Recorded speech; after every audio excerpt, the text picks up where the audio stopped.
might be outside the realm of what you're an expert at, but from a sports psychology standpoint, if you're about to go into battle, you talked about fight or flight. Should you start breathing quicker before a match, before you're ready to go?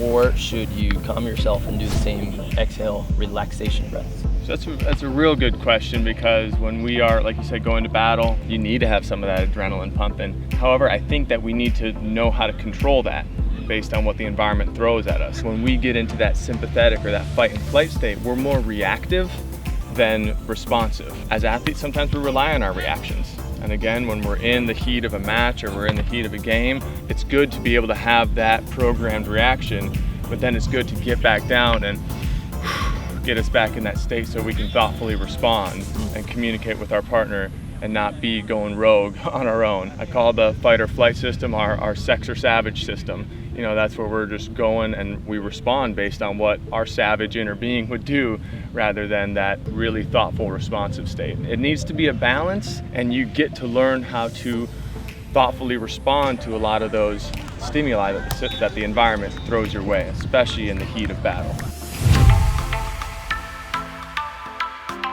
Breathing on court, in the action, versus breath work in a very controlled environment. I always say it's great to start in that controlled environment, practice the tools so that you then can bring them out to the court and integrate them into your game. It's not bad to feel like your breath intensifies in certain periods of the game. One, because we need to get good oxygen in. Two, because sometimes we need, as athletes, to react and trust our instincts. But then how do we bring ourselves back to that controlled place? One thing I love doing, I call it the 3-breath reset. You know, you take deep breath in the nose. We talked a little bit about breath work earlier, but deep breath in the nose, not just a pure belly breath. Make sure that low rib cage is expanding. So long out the mouth. 3 of those. Takes you about 8 to 10 seconds, especially if you notice yourself breathing up here into the chest. That creates a lot of tension in those neck muscles. Again, focus on directing that breath into our low rib cage.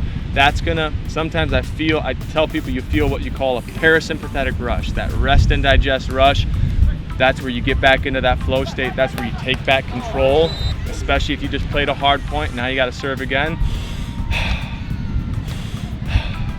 Every exhale, just say relax, control, and then you're there. I like to tell people in those periods you have to control the breath, take 3, take 4, take 10, if it's between games, if it's between points, whatever you can do to control in that moment. And then during the point, you may have less ability to focus on that breath control. So in the game, take advantage of the breath when you can, and then take advantage of your reactive instinct as an athlete when it's required. So we're not trying to... Yep, see that right there? See all of his neck muscles kick in, like creating a lot more tension. Okay. And then out. Breathe in through the nose, expand here, and then 2 more.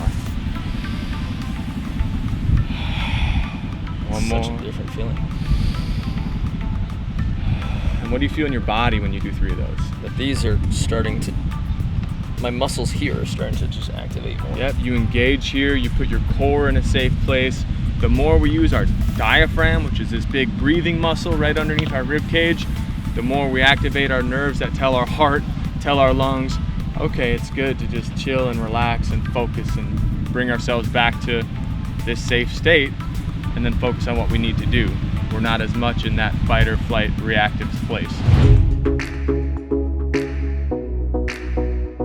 One of the questions or kind of typical problems that I see in volleyball players is they're super fast. They get to the ball fine and they're under control, but they're so excited that they're there that there's a lot of tension, and then they make a quick hit contact instead of smoothing and relaxing in that moment and staying calm under the pressure. Yeah. So one of the things that a college coach taught me how to do, Fred Chow from George Mason University, is make sure that you're exhaling out for setters.